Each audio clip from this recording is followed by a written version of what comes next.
Hi Scorpio, welcome to Higher Source Tarot for your weekly tarot check.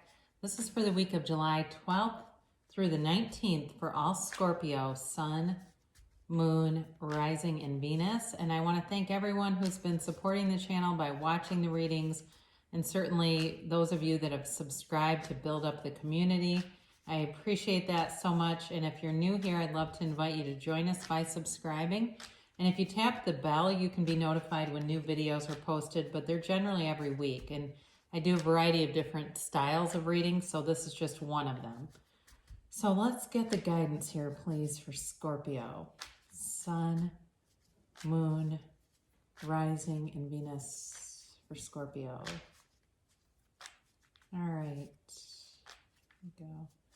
Now, again, I'm using a human timeline here, but we're dealing with the sacred, all right? We're dealing with mysticism that doesn't use a human timeline. Everything is happening at once, really. But anyway, we'll start with Sunday. You've got the Sun. Monday, you have the Four of Pentacles. Tuesday, you've got the Three of Wands. Wednesday, you have the Emperor. Thursday, you have the Magician. And somehow I knew that damn card was going to show up. I just knew it. Of course, what do I mean? Somehow. Of course I knew it. Friday, you've got the Seven of Swords. Then you've got the Seven of Wands. Interesting counterpart there. And then you've got the Devil on Sunday. But you know what's interesting? When you have the sevens in tarot are always about victory and success. But the Seven of Wands is elevated. Like the Seven of Swords, he looks behind him and he's dropping all these swords and nobody cares. He's not really getting away with anything. He's almost being like, it's almost like you just kind of let go of him. Whereas the Seven of Wands uses intellect, uses thought, uses skill, uses mastery. This is a completely different energy than this. So it feels like you do have a bit of a conflict with somebody here, but you're able to navigate around it, and it feels like very easily because you also have the Magician coming in. So you begin here. I think what it is, as I get into this, I feel like somebody has some jealousy around you. So you begin with this beautiful energy of the Sun, and this is, you've got success in an area. You've got victory coming in more than once here. And you know, it's like this complete freedom.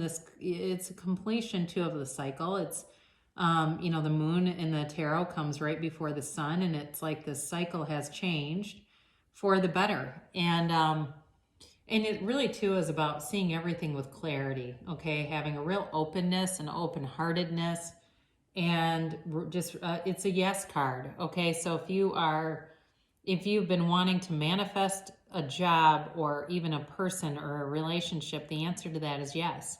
And here it comes. The universe brings this into you. There's not a downside to this card. And it really is also taking an opportunity to do some things for yourself, to take care of yourself in ways. So, you know, if some of you have been, you know, and during this whole stay-at-home order, maybe you haven't been doing the exercise that you normally would, you're able to get back into some kind of a gym or something where you can really take care of yourself in the way that makes you feel awesome. I mean, it feels like strength here. Not the card strength, but I get this feeling of like a very strong body, a strong mind, body, spirit connection. So Monday, you've got the Four of Pentacles, and this is the miser of the tarot. And there could be a couple things with this. One of it is actually about money and not wanting to spend money on things, just wanting to be conservative with money. The other thing is in a relationship, not being very open to it, or, you know, dealing with somebody that's been hurt a lot. And so they can be kind of black and white. There's somebody around you has some compartmentalized thinking, and it's like they see things in a very black and white fashion. And it's gonna definitely take some patience, I think, to be around this person if it is in a relationship. I don't know if they're totally ready for this. It just feels like there's very protective. There's a very protective. It also could be somebody who's protective about you too. if it is in a relationship and it relates to the Seven of Swords, that also is coming through, like somebody's protecting you because there's somebody around you who's got a lot of jealousy, and even is talking about you and saying things that are not true. So you have here the Three of Wands on Tuesday, and this can certainly be about waiting for somebody to return, but it's like a knowing. It's like having that knowing. So, you know, those of you who have some of the clairs, whether it's clairvoyance, clairaudience, clairsentience, or that claircognizance, that's the one that's about the knowing. And just like I just said, I knew that damn Seven of Swords was going to be in here somewhere. That's claircognizance. I just knew it was going to be here. And it's like you have that too with somebody. They've left and you know they're going to return. There's not an anxiety around it. Or if you're just not on good terms even with a friend, some of you may be kind of like, yeah, we always do this. We kind of go in and out and in and out, and it's just our pattern. But there's not a concern like that you'll never talk to the person again. There's not a concern that this is a forever thing. It's like it feels very temporary. So you have here on Wednesday the Emperor. This is Aries energy. I didn't even talk about that. I apologize. I got caught up in this sevens here. You have Aries here, Capricorn. You certainly have fire, Aries, Leo, Sagittarius. You got Leo again. And you do have the one Earth with the Four of Pentacles, which is Taurus, Virgo, Capricorn. So you have the Emperor here, and this is definitely about getting structured. So for some of you, you may be setting some boundaries with people. If there's somebody who's been taking advantage with money, I mentioned that earlier, this will be the time to set a limit with that. But it's with confidence. It's not second guessing. It's completely confident, and it's with authority. So it's kind of like laying down the law with something, you know, and they may not like it again. This may be related to the Seven of Swords also, where you set some kind of boundary that somebody doesn't like, but it doesn't really matter because it's not going to really affect you that much. It just feels more like they might have, it's kind of like they're banging their high chair. It's like kind of an immature energy or response to this. But I also feel like it's just kind of, it needs to be done, and it's just very matter of fact. So on Thursday, you've definitely got a lot of personal power here with the Magician. Now, again, I mentioned about being protected by some kind of a relationship. That's certainly possible with this, because in relationships, you've got every single thing you need. You've got great communication, passion, financial stability, and a deep emotional connection here. This is a great law of attraction card.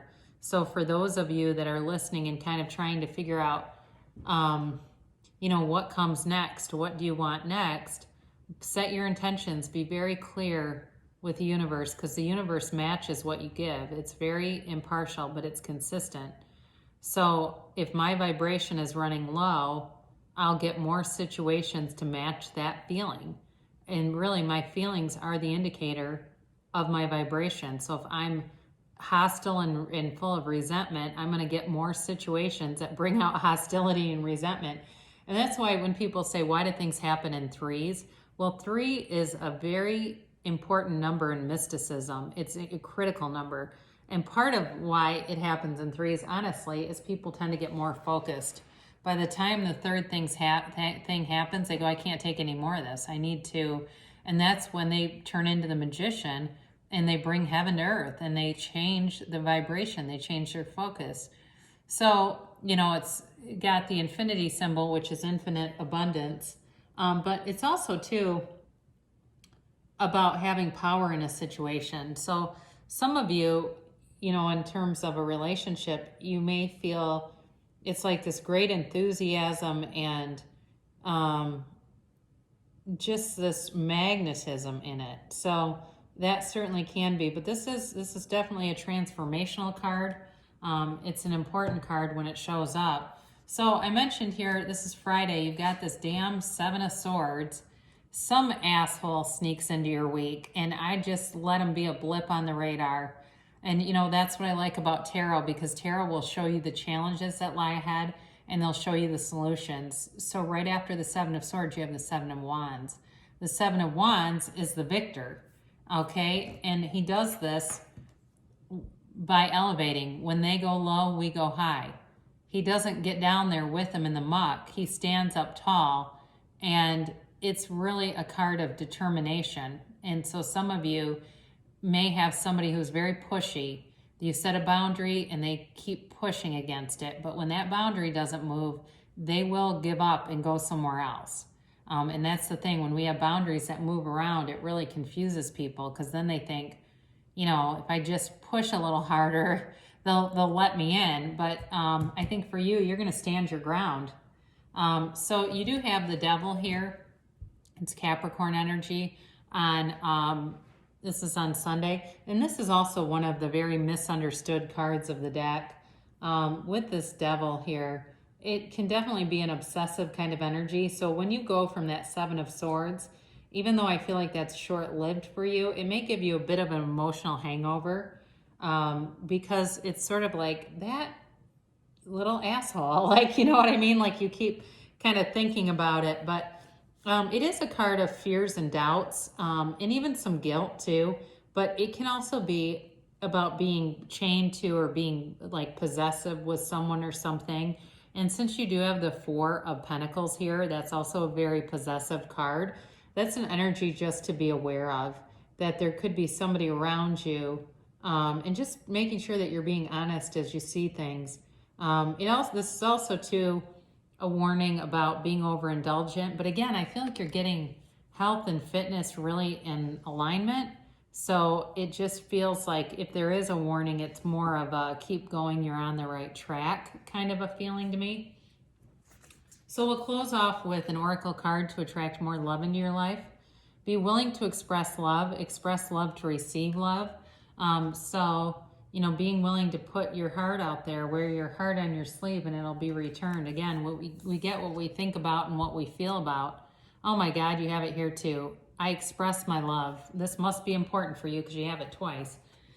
Be a friend to someone today. Help them to see by your actions that life loves them. That's from Louise Hay. So, you know, sometimes too, when we put that out there and the people around us start to be, we attract different people. Okay, the people that are of a like vibration seem to be drawn closer. So good things shall come to pass for you, Scorpio. And I love you so much, and I'll be back again soon.